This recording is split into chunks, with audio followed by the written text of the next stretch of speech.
Hello, good morning. A beautiful chilly day. This is another shamba. I'm growing napier for my cows.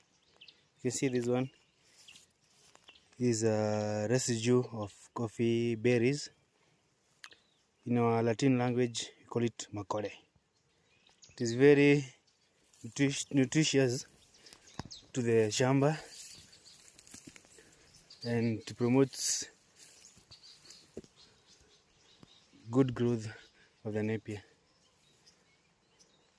So this one I preferred to use it because this shamba it is very far from where our cows are. So these are alternative. Yes, you should try it.